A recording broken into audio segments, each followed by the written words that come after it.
Good evening, I'm your host Jay Clark and welcome to the Scary Nighttime Radio Show. We hope you enjoyed tonight's episode, which is entitled Pits of Hell Part 3. Calm Before Storm. The group files into the lobby of a gymnasium in downtown Hartford. They have all had a chance to shower and change their clothing there. The Red Cross is on site providing meals for those who have been misplaced by the sinkholes and mayhem. I just talked to the Red Cross and they said we could split up and be put into 3 different hotels for the night. I would rather we don't split up. I think we should stick together, Jessica. I'm with you, Rohani. I favor staying together. But Frank, there's not enough room for all of us in a single hotel here. Kind, may I suggest we start up the campfire again and sleep outdoors another night? I think that's an excellent idea. The weather is calm and it looks to be a beautiful night under the stars. Everyone agrees, and before they know it, a warm fire has been built. The Red Cross has given blankets to those who need them. They all brought refreshments with them. Jessica takes out her iPhone. I'm going to check the news to see if there are any updates on the sinkholes. Let's listen to this broadcast. That's right, everyone. The death toll has reached a staggering 12,000 nationwide. Here with the latest update on how far the pits have spread is Jessica reporting from Chicago. Thank you, Brian. The latest information we have is that the pits spread westward overnight and have now gone just past Kansas City in the U.S. and Winnipeg in Canada. There are no reports so far of sinkholes forming anywhere in Mexico at all. I understand that these creatures are being identified and we now have a name to call them, Jessica. Yes, Brian, they are being referred to as the Rakshasa. Many people in the Hindu and Buddhist religions were able to identify them after seeing them and comparing how they look to books and also websites they have about the Rakshasa. Do we know what the Rakshasa want? Why are they making war with us? Authorities are unclear as to why they are battling us. The Rakshasa are capable of speaking, but the few that we have captured so far don't last long in captivity for interrogation of any kind. Once they are brought into light, they die quickly. They consume human flesh. They come out at night to wreak havoc and they don't respond well to bright light. What are these things? Vampires. Well, of course scientists don't believe in vampires and call them mythological, Brian. They are suspecting that the Rakshasa are strictly underground creatures not used to bright lights and certainly never any sunlight. For them to see the light of day is like a fish being out of water. It wouldn't last long. But it is my understanding that the Rakshasa are mythological beings from Hindu and Buddhist folklore as well. They are not supposed to be real either. How is it possible that they even exist, Jessica? I don't have an answer for that, Brian. Perhaps we're living in a time when fiction clashes with reality. One final note. We want to remind people to stay far away from these dangerous pits. There have been far too many deaths due to people getting curious and too close. We can see this in the following clip. How far down do you think the pit goes? I don't know. Whoa. Or these goofy kids skateboarding in Chicago. Hey guys, follow me. The group tries to digest all the information they just heard as they huddle around the campfire. Well, now the rest of the country knows what we have known for days now. They're called the Rakshasa. I don't mean to get all religious on everyone, but this sounds like something straight out of the Bible. How so, Frank? I remember verses from the book of Revelation because my Sunday school teacher drilled it into my head. It talks about how in the end times demons will be unleashed upon the earth to wreak havoc on mankind. I wonder if that's what we are seeing here. So you think these beasts have been released and have climbed up from the pits of hell to torment us? Do you guys think we're living at the end of days?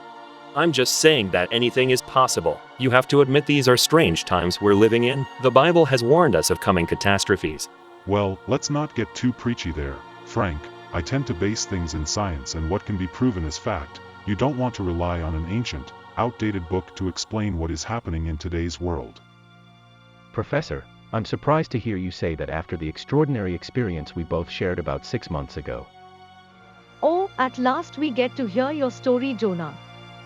I have been waiting since last night to listen to you tell it.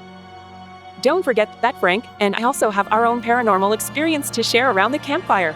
That's okay. I'm more intrigued about Jonah's story right now. The professor's comments have really sparked my curiosity as to what this is all about. Inquiring minds want to know. Okay, well it all started when my former professor here from Cornell University called me back to school 15 years after I graduated to try out this time machine that he invented. When I attended Cornell I found out that Professor Amitai and I shared a fascination about the Titanic. I was born on September 1st, 1985, the day the Titanic wreckage was discovered. We both wished there was a way to go back in time to warn them of the icebergs and save the ship. With the time machine, we could now do it. I was getting into the machine when suddenly a young woman named Catherine appeared claiming to be an angel sent by God to warn us about the time machine. She told me that the professor and I had unknowingly created a time loop that kept us repeating the same chain of events over and over again. She claimed I had gone back in time dozens of times already. I didn't believe her. She told me to take her hands and look into her eyes as she explained the story. As she spoke I could actually see the scenes she described right in front of my eyes. She went through the course of events. You arrive on the boat at 9:30 p.m. on April 14, 1912. You have a fall and bang your head. You try to warn them that the ship will strike an iceberg and sink. You are accused of being a stowaway and locked up. A man with the shipping company, Wilson, claims that the Titanic was switched with the Olympic to get insurance. It will sink as a result of deliberately ramming it into an iceberg. You try to save me. We fall in love. The ship then breaks in half and we both end up drowning.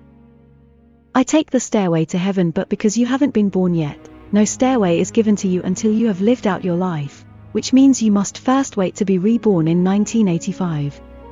Until then, you're a ghost walking aimlessly about the Titanic wreckage for decades. Now do you believe me?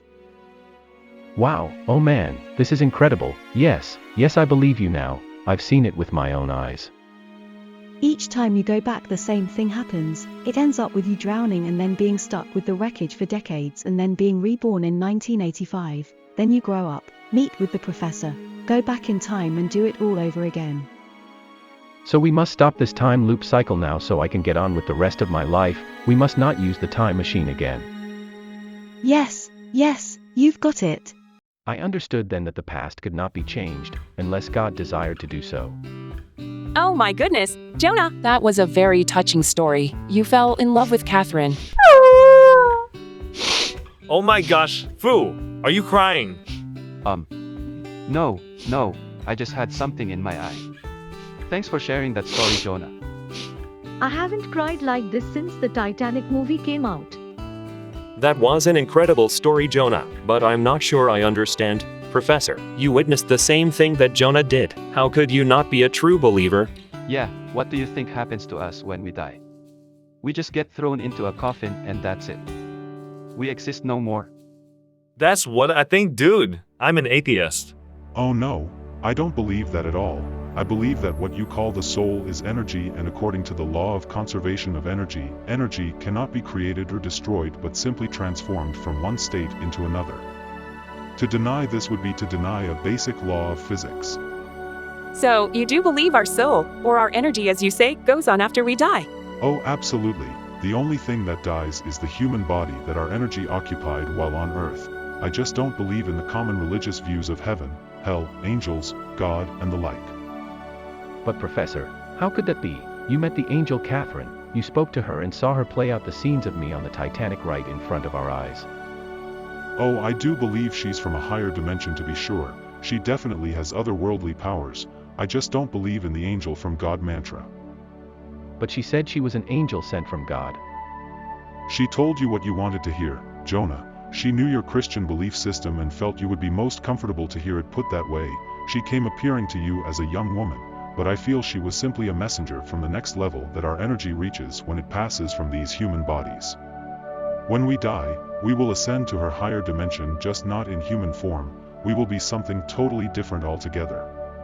Oh man, Professor, what you just said, that's a lot to contemplate. Maybe there is more after this life on Earth. Well, Frank, and I definitely know that hell is real. I guess we will just have to agree to disagree, Professor, but I do respect your opinions. Always an interesting story around the campfire, isn't it, folks? Now do you see why I didn't want to stay in a boring hotel room? Meanwhile, back at the pit, two men are the last to leave for the evening. Well, looks like our work is all done for the night here, Bob. Yeah, I'll start packing up the gear in the truck. Harry, let's go home and get to bed. Bob walks off to the truck with the battle gear while Harry walks over to a lifeless Rakshasa that is lying in the street. Oh, look at the big bad Rakshasa. Not so tough when you're dead, are you, stupid Rakshasa? Suddenly the creature comes to life and in his final act stabs Harry with his knife. Stupid human.